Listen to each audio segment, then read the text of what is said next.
r/nosleep. Hosted by you/saint_circa. I know why so many people go missing from national parks. I don't know why I went to Mount Rainier. I know what I went to Mount Rainier for, but to this day I don't really know why I felt so compelled to go. I've always been obsessively curious. I think that's probably the best way to describe it. I get these fascinations for things out of seemingly nowhere, and once that fascination lodges itself in my head, it quickly starts to take over every waking aspect of my life, it seems. Thinking about it turns into reading about it turns into researching it as thoroughly as possible, research leads to investigation, and the rabbit hole of my obsessions just goes and goes, and then as suddenly as this obsession starts, it's gone. Complete and total disinterest, just like that. Ever since I was a kid it's been this way. I kind of compare it to an itch, and ultimately the only way to really stop an itch is to scratch it. Right? I remember laying on my couch on a rainy off day from work and scrolling through YouTube while I waited for the Domino's guy to drop off some buffalo wings when a strange title I'd never heard of came up and caught my eye. Missing 411, Strange and Unexplained Disappearances in America's National Parks. As soon as I clicked on that video, I knew I'd found my newest obsession.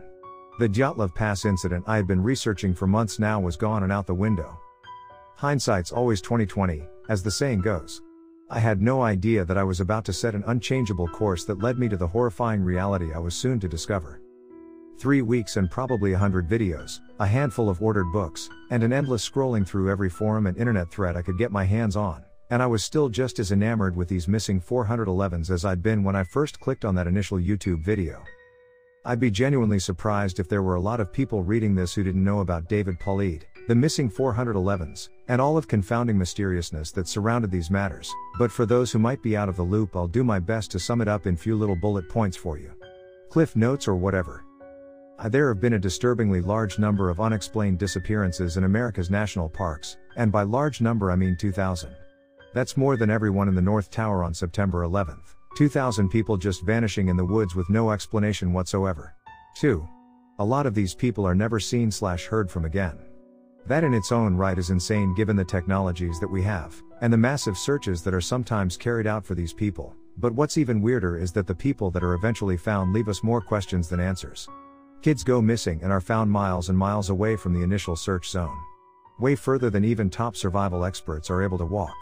People's bodies turn up in super obvious areas that have been searched multiple times by search and rescue teams. Search dogs will have a good obvious trail on the missing person and then just lose it. Sometimes all they find are the person's shoes, sometimes they find the person with no shoes at all, sometimes the bodies look like they've fallen from a great height despite there being no high ground to fall off of, etc. 3. The number of times military units have been deployed to go and search for missing people is eyebrow-raising to say the least. The military is very effective, but they're not search and rescue. They're trained to seek and destroy, not really search and save. 4. The National Park Service gets very sketchy when it comes to any kind of further inquiry. This has led a lot of people to believe that they're covering something up. Now, me being the obsessive person that I am, immediately started trying to sleuth around for some kind of conclusion. What was the overall theory? What did people think was going on here? I guess because the speculation can go on forever. The theories go on forever too. Everything from rich megalomaniacs on hunting trips, aliens, Wendigos, and skinwalkers, Bigfoot abductions, parallel universes. The list is truly endless. So many different theories, and as wild as some of them might sound at first. It's beyond eerie how quickly they begin to sound more than rational, and even possible with just a little bit of explanation. But as I poured through the seemingly endless accounts and rumors, there was one theory that hit a stronger chord with me than the rest. Feral people. In a nutshell, the theory is that during the Great Depression, maybe even earlier, people took off with their families deep into these wilderness regions to live off the land and get away from the crippling poverty of the cities and towns during that time.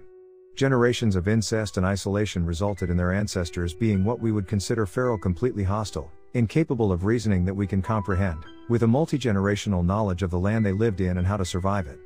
Paired with a relatively untouched, government-protected, after all, access to a virtually endless number of resources.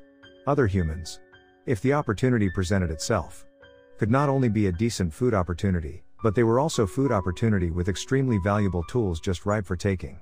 Like cereal with a fucking prize in the box. Can you imagine how valuable a water bottle would be to a caveman? How wildly priceless a fishing pole would look?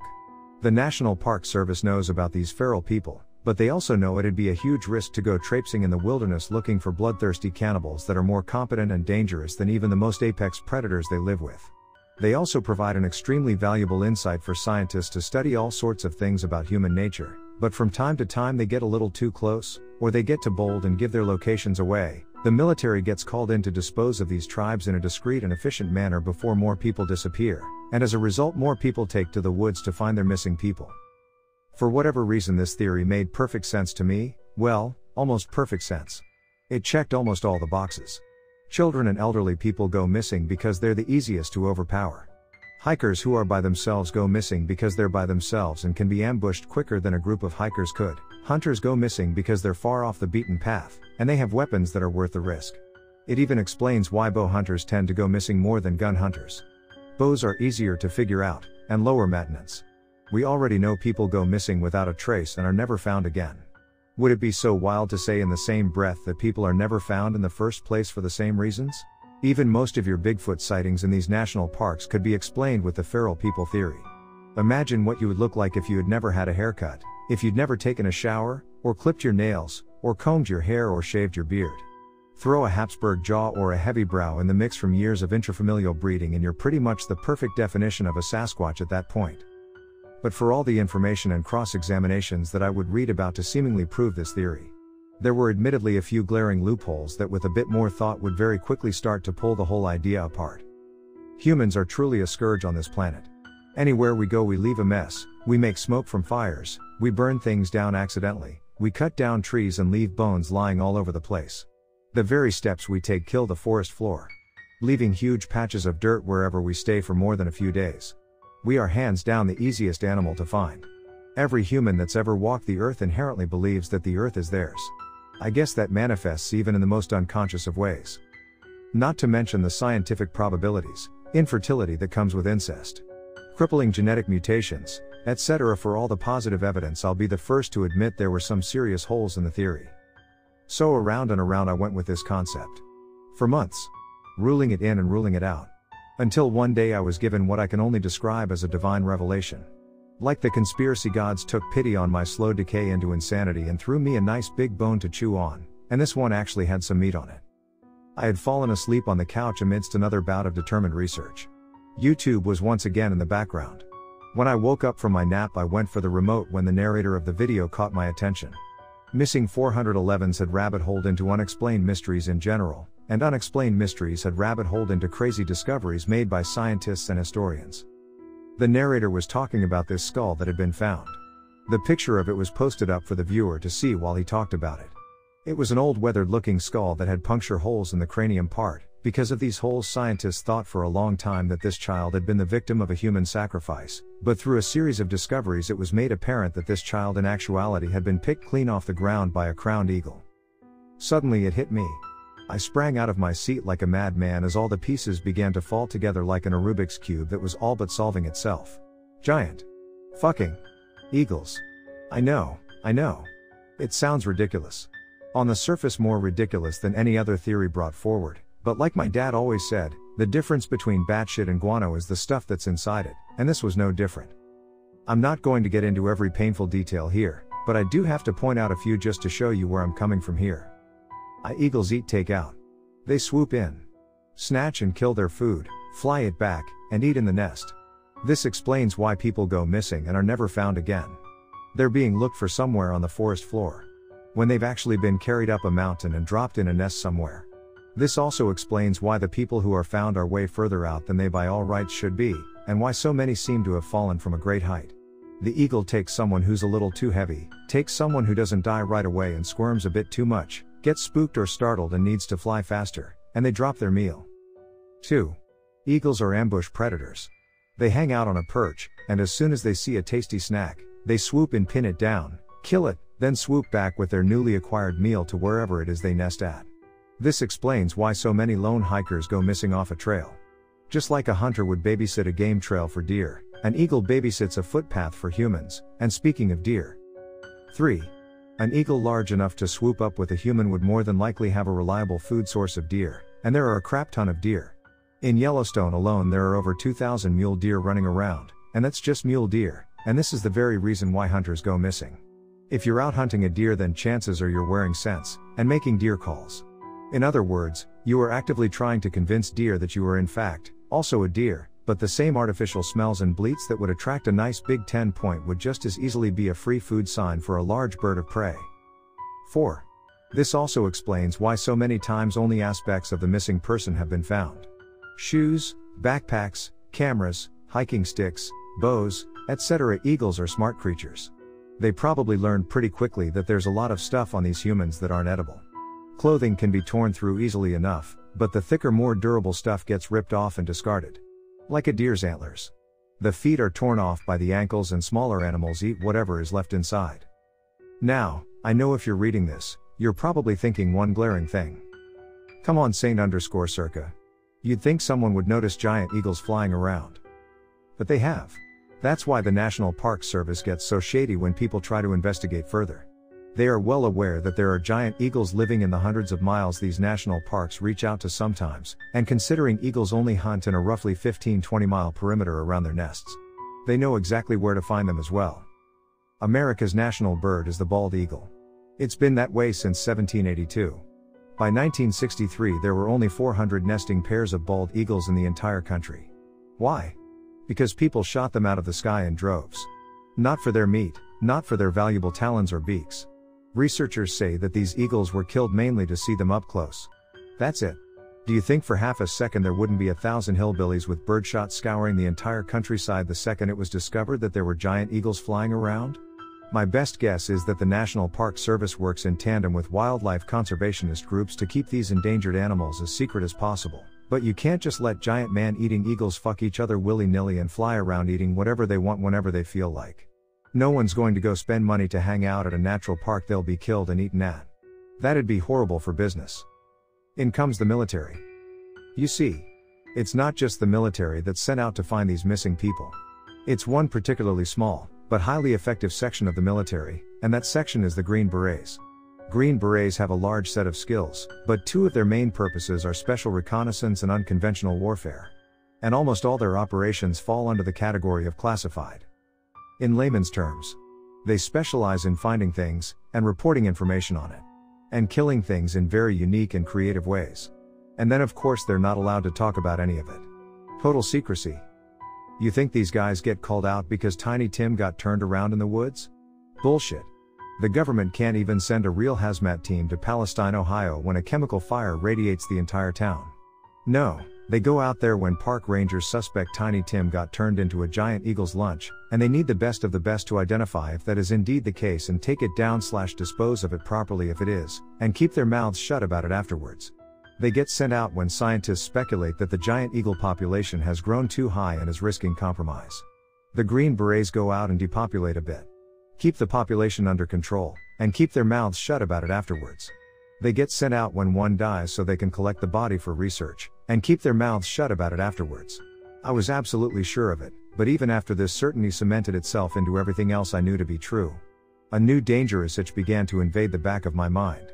You can't just know that a house is haunted. You have to actually see the fucking ghost, don't you? I fought it for longer than I thought possible, but within 7 months of watching that first video I found myself driving to Mount Rainier. I had to complete the experiment. I had to be sure, that I was sure, that I was sure. How's that song go? The old 80s one? Blinded with science.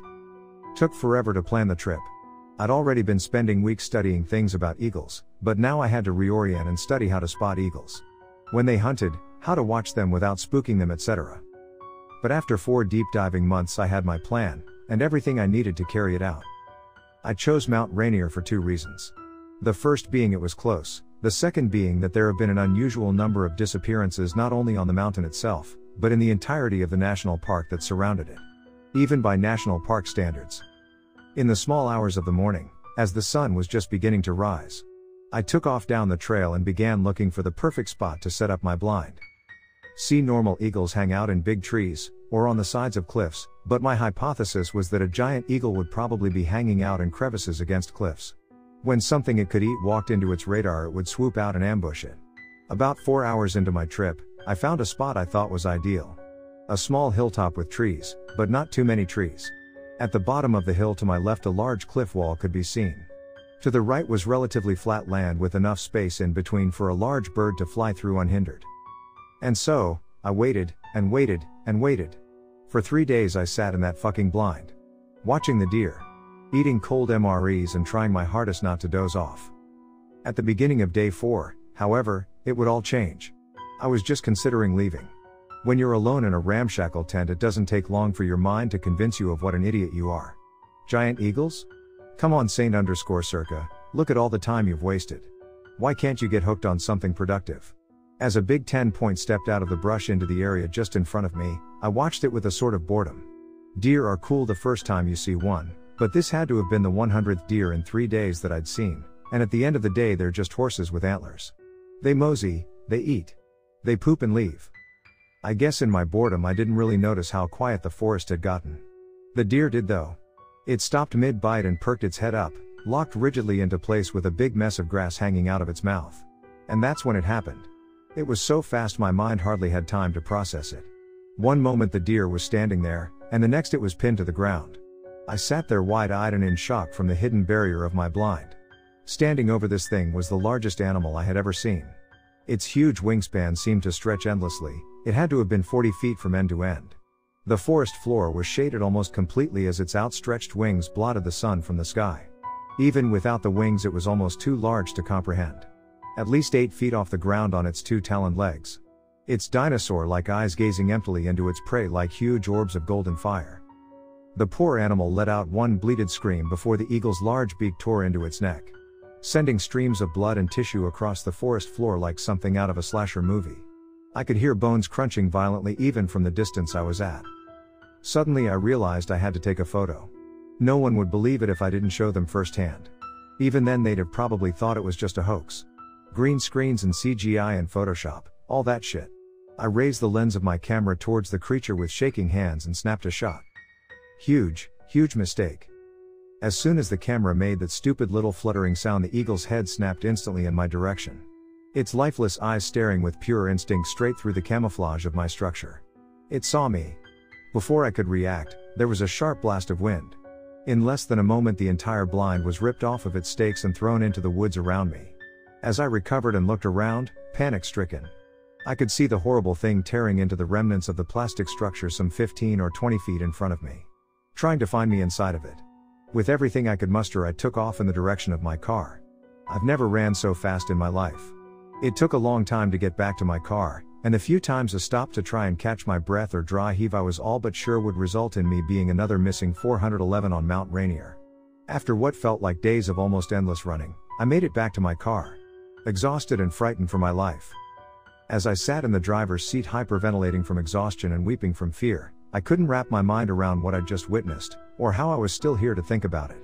The only thing I could think about was getting the hell as far away from Mount Rainier as possible. As I made the long drive home, and my thoughts began to somewhat return to me, I concluded that the eagle must have gotten itself trapped in the blind just long enough for me to get away. It was either that or the deer it had killed had way more meat than I did, and it was already dead. I guess it'd be pointless to chase a smaller prey. Eagles are wicked smart after all. I tried to contact several authorities afterwards, but surprise, surprise. No one believed it. You know, sir, eagles are a lot bigger than people initially think they are.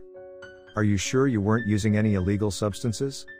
Okay, well we'll send someone out to look at it and tell you what we find. Aha, we'll let you know if we find anything. We'll let you know. That camera is still out there in the woods with the rest of my stuff. I don't know if I'll ever be brave enough to try and go back for it. Maybe someone will find it and the truth will be that much harder to dismiss. For now, I only have you guys to tell. The National Park Service is hiding something big in the mountains and forests of the United States, and if you ever go hiking in one of these remote places, make sure you are never alone. Posted by you/Saint_Circa. Other Nick. Hey, you alright man? I asked Nick, nudging him on the arm with my elbow in some kind of attempt to bring him back to the real world. Work friends are a strange thing.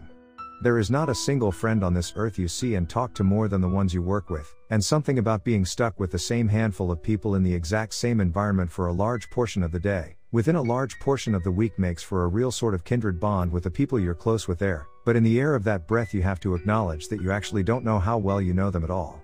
There's a whole different life that they live when they're not clocked in. You go home to your place, and they go home to theirs where you live a whole life that both you and your work friends are completely oblivious of, aside from whatever they decide to divulge to you when you clock back in on Monday.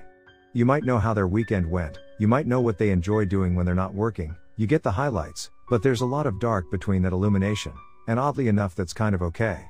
There's your work friend, and there's the other, and in a weird way it simply makes sense. Still though, when you see someone almost every day you know when something's off, and it didn't take much more than a glance to tell that something was amiss. By all intents and purposes, he looked the same as he always did. 5'10"-ish, dude with glasses and a flat cap t-shirt and cargo shorts, 2 arms and 2 legs right where they should be, but I don't know. Something about him was just fucky. It was like his entire energy was off, and the way he continued to 1,000-yard stare at the workplace announcement board after I'd just nudged him seemed to confirm my suspicions. Putting my fist in a ball, I lightly tapped it against the side of Nick's head 3 times. Police. Wellness check. Quicker than I could finish my joke, Nick sprang to life. His arm shot out and grabbed at my wrist with a speed I almost couldn't comprehend as his head snapped sideways to face me. Locked in the vice-like grip of Nick's, my eyes grew wide as I met his face.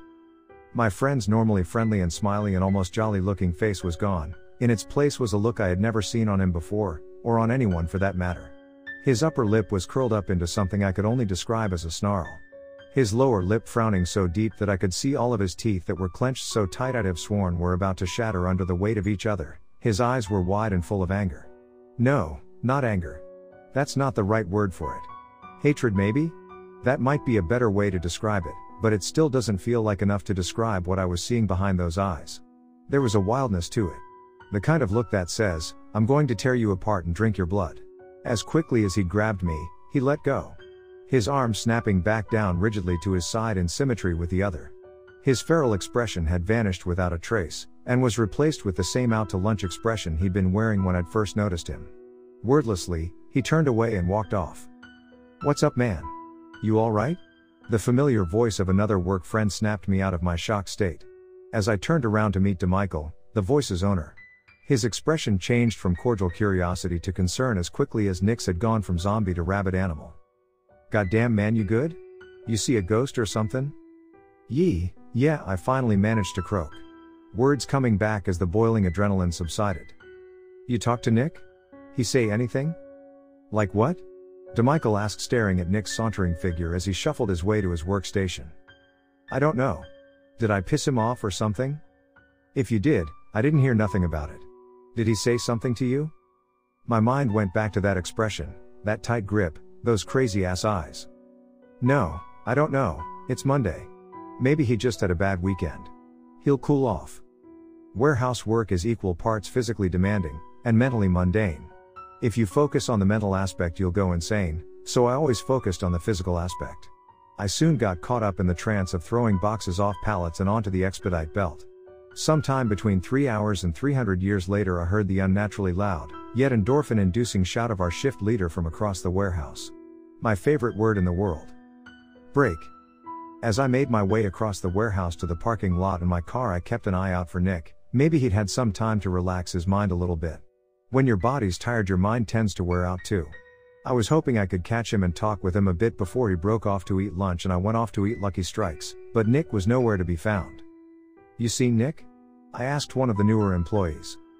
Who? Nick, about my height. Wears a flat cap. What's a flat cap?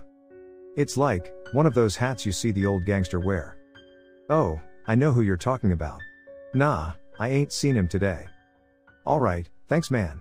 As I sat outside smoking my cigarette my mind went back to Nick's face. I've been working with him for almost a year now. I'd never seen him look that way. I'd never seen anyone look that way, not even in Iraq. It was just too, I don't know, primal. I thought to myself as I exhaled, a thick plume of smoke billowing out and dissipating within the cold night air. That was barely human. Walking back and I stopped by the restroom. If you don't relieve yourself on breaks, then you'll regret it. You go even if you don't have to. As I walked into the white tile-covered room the automatic lights came on and I nearly jumped. Standing in front of the sinks gazing intently into the mirror in front of him was Nick. Arms at his side, same blank look on his face. Not moving, not blinking. Just staring at himself. Nick, Jesus dude, you scare the crap out of me. Before I could finish what I was saying an unsettling realization commandeered my voice. The automatic lights came on when I walked through the bathroom door. My short-term memory reminded me with warning. That thing is so fucking fickle, you breath too heavy it kicks on, and it's gotta take at least 30 minutes to kick back off. As my conscience evaluated the facts of what I was looking at, the 2s and 2s made a 4 that began to put me on a very nervous edge. Nick was not only staring at himself in a mirror in a pitch black bathroom. He'd been doing it completely still for a long time. Nah, I ain't seen him today. The new hire's voice echoed in my head. Nick, bud, how long you been in here, man? Talk to me. At first I thought there was only silence, but as soon as I noticed his hands were now balled into fists, I began to hear a low sound. Deep and guttural and fierce. Growls. I began to step back as Nick sprang to life, sprinting across the tile floor towards me. The once silent bathroom now filled with a frenzy of blood-curdling screaming. Every bit of air abandoned my lungs as he barreled into me. Like I'd been hit by a truck. I felt the floor give way from underneath me, and heard the crack of my head against the floor as bright light and searing hot pain blinded me. No sooner had my vision begun to return than I was blinded again. This time the blunt explosive pain of knuckles slamming into my face with tremendous force. I managed to turn my head to the side just in time for another against my cheekbone. Adrenaline kept me awake, and survival instinct took over. As Nick's fist came down for another heavy blow, I moved my head completely away from the impact. I could hear a crunching sound beside me as his fist met the hard tile floor. Before he could pull his arm back up, I threw my left fist at him as hard as I could manage. The punch landed, and Nick swayed back a little bit. It wasn't a lot, but it was just enough for me to pull myself out from under him. As he lunged towards me, I brought my foot up and kicked in his direction. It found its mark square against his face, and he howled like an injured wolf as he reeled back and braced for another charge. Clumsily and effortfully I pulled myself up, and as quickly as I could I charged him first. Screaming once more at the top of his lungs, he threw his arms up to grip my chest as I ducked low and gripped his waist. With all my strength I managed to push him into wall behind him, and then off to the left into a bathroom stall. As I released my grip, the momentum made him stumble and crash loudly into the toilet, knocking off the plastic lid in the process. Despite being punched, kicked hard in the face, and now thrown hard into ceramic, the wild animal that was once my friend remained unfazed, and his determination to destroy me now seemed stronger than ever. He rushed at me again as I slammed the stall door shut, and propped myself against it with everything I had. I could feel the door moving with every barrage of weight he used to try and slam it back open. As the weight pushed me forward, I'd throw mine to slam it back shut. It was then I looked to my left and saw the new hire from earlier standing in the bathroom doorway, eyes wide with shock and disbelief. "Call the fucking cops, you idiot." I screamed at the top of my lungs over Nick's animal-like bellows as another forceful push from the door threatened to send me reeling forward. "Dash. Ma'am," I said as respectfully as I could muster as I approached the crying woman in the corner of the hospital's waiting room. As the woman wiped her eyes and looked up at me, I found myself reminded of the work-friend paradox once more. I couldn't rightly justify my surprise at Nick having a mother. I mean, of course he has a mother. Everyone's got a mother, but at the same time, who'd have thought Nick had a mother? The look on her face upon noticing me, followed by the involuntary gasp, reminded me that I indeed looked every bit as bad as I felt. A broken nose, a concussion, 3 missing teeth on my left, and a black eye that was undoubtedly swollen shut by now. My Nicholas did that? I don't think it was your boy. I've known Nick for a while now, that's not him. Muffled screaming behind the door from somewhere in the back of the hospital seemed to affirm my words. 4 cops and 3 tasers had finally brought Nick down, and before he could even be sent to the hospital he had to be sedated. "I just don't understand," she blurted out almost too loudly, as though she were being interrogated for the assault and battery she didn't commit. The words came out as "I just don't understand," but they sounded like "He's my son, take me instead. I just wanted you to know I'm not going to press charges, and if there's anything I can do, you just let me know, all right?" I said, nodding my cracked eggshell of a head towards the inner portions of the hospitals. "He's a fucking mad dog right now, but he's our mad dog." A sharp guffaw of laughter from Nick's mom before tears began to well once more. "They just don't understand," she said effortfully through tears. "He has no history of this, his toxicology thing came back clean, they don't think it's rabies or anything like that. It's like he's possessed or something, I just don't know. I'm sure they're going to figure it out. It'll be okay." Unconvinced by my horrible attempt at comfort, she once more broke into sobs. For a while I stood there not knowing what to do before I decided leaving her be was the best thing to do for the moment. As I turned to walk away, her voice stopped me. "Wait, actually. There is something you could do. If it isn't too much to ask." As I turned the key on the locking mechanism, and opened the door to the dark interior of Nick's apartment, I couldn't help but smile once more at the strange conundrum of our friendship. Looky there, he's got a place he lives in. Just like me. I fumbled around against the walls for a little bit until I managed to find the light switch. I flicked it upwards and illuminated the well-kept apartment. Okay, I told myself as I made my way through the living room, scanning the furniture around me as I made my way. Grab some clothes, find a phone, no more snooping than needs snooped. My head and face still ached, but luckily for me doctors have pills for such things, and they were doing a good job. I tried to remember the name of the prescription, but the scientific jumble jargon of its name eluded me for the time being. Grabbing the clothes was easy enough. When you work with someone every day you tend to know what they wear after all. His cell phone, however, was a different story, and trying to find it resulted in admittedly a lot more snooping than I had originally intended. His gun collection was impressive, his history-related stuff as well. I'd known he was into stuff like that, but to see them firsthand put a whole new level of concrete into prior conversations we'd had about it.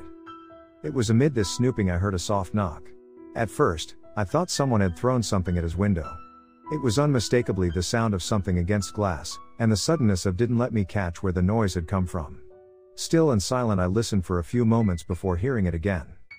It was coming from the room across from Nick's bedroom. I hadn't been in there yet, but I assumed it was the bathroom. I opened the door and sitting on the sink in Nick's bathroom was the small rectangular shape of a cell phone. I flicked the light on and stepped towards the sink, still listening intently for the knocking sounds I had heard just moments prior. As I gazed up at the mirror I stepped back and let out an involuntary scream. The reflection that should have been staring back at me in the mirror of Nick's bathroom was not me. To my horror, beyond my belief, the image in the mirror's reflection was Nick's, eyes wide with fear. Dark circles under his eyes, banging frantically against the glass. His lips were moving, but I couldn't hear any noise. Just the faint knocking of his fists against the inside of the mirror. Shocked beyond comprehension, unable to process it, unable to even react to it. All I could do was stare at the image of my friend in complete fear and confusion. Call the fucking cops, you idiot. Call the fucking cops, you idiot. Snapping back into reality, I fumbled around in my phone pocket for my cell phone and unlocked it to call 911. It was then I noticed the 20+ missed calls on my screen. The number was Nick's mother's. Just below was a series of text notifications. My heart sank into my stomach as I read the words of the most recent text. Each one tumbling my heart further down like a Jacob's ladder. New message, Nick's mom. Nick's escaped, they can't find him, call me. As I looked back up to the image of my friend's mirror-shaped prison, the lights in the house flicked off, shrouding everything in complete darkness. The light of my phone against the blackness of the windowless bathroom making everything pitch black. It was then I heard a noise coming from somewhere within the apartment. A low sound, deep and guttural and fierce. Growls. I looked around desperately like a cornered animal trying to find its way out of a trap, but I knew that it was hopeless. If I tried to make a break for the door, that thing that looked like Nick would certainly find me. If I stayed here in the bathroom, then the same fate would surely await me. As I looked around helplessly for some kind of divine intervention or break in my luck, something, anything I hadn't noticed before, I suddenly remembered the gun collection in Nick's room. Just across the hall. None of them would be loaded, but one had a bayonet on it. As my eyes adjusted, I placed my hand on the doorknob to the bathroom and took several heavy breaths. Get across the hall, grab the gun with the big-ass knife on the front, make a break for the front door.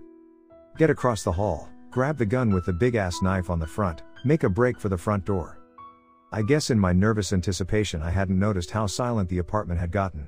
That the growls had stopped. As I threw the bathroom door open and went to sprint towards the bedroom, I was met with a stiff force that almost knocked me onto the floor. As I recoiled and looked towards the threshold of the doorway, I could see other Nick's shadowed frame standing right on the other side of it. Before I could react, he charged at me. If there had been more space in that little bathroom, he'd have certainly knocked me over and probably beat me to death right there in the darkness, but the impact of his charge instead knocked me into the bathroom sink about waist high. Though the impact against the structure sent shooting pain into my hip, the height and weight of it was enough to keep me upright. As other Nick charged me again, I threw myself upright and placed both of my hands on his back, using his momentum to throw his head into the bathroom mirror. As it turns out, this involuntary movement saved my life. I had expected to maybe hear a shatter, or at least the loud thud of other Nick's head against the glass, but instead there was no sound at all. Through the darkness I could see his arms waving around frantically, but where there was once a head I could now only see the tops of his shoulders. For a moment all I could do was stand there in a state of shock. My mind could hardly process what I was looking at, but as I blinked and stared in fear and confusion, the picture before me began to click in my head. Somehow, someway, the same entity that had trapped Nick in the mirror had just trapped other Nick in the same mirror. At least from the neck up. As other Nick continued to flail and attempt to pull himself out of the glass, I realized his situation was a hopeless one. He'd decapitate himself before he could pull himself out of the prison I'd accidentally trapped him in. Though it was still dark in the bathroom, I could make out Nick's shape standing as close to glass as possible, moving his arms around with a similar franticness. Knowing there was nothing more that I could do, I clumsily and desperately stumbled my way out of the apartment and called the only entity I thought could possibly help. 911. As it turned out, this was a bit out of their league as well. It's been a week since I discovered Nick trapped inside the bathroom mirror. His entire apartment's been shut down, the other tenants evicted and temporarily set up far away in new apartments. They're saying it's because of black mold. I might be the only non-government worker who knows that's not true. I don't know why they didn't take me somewhere. Lock me in a cell or suicide me. Maybe they think all of this sounds way too outlandish for anyone to possibly believe, but I couldn't just keep something like this to myself. I made it a week without telling anyone before the guilt and fear of it all just kind of took over, I guess. I don't know what I hate more, my inability to keep a secret, or my ability to abandon a friend I know needs help for that long. I don't know how long Nick can stay in that mirror without starving to death. I don't know how long anyone can stay in that mirror with other Nick growling and screaming, trying to kill anything that gets in its way. If I've ever prayed for anything, it's that God would make all of this just a horrible dream, or to save my friend from the horrible fate he's been thrown into, but I honestly never really believed that God was real. Then again, I never believed that any of this could be real either.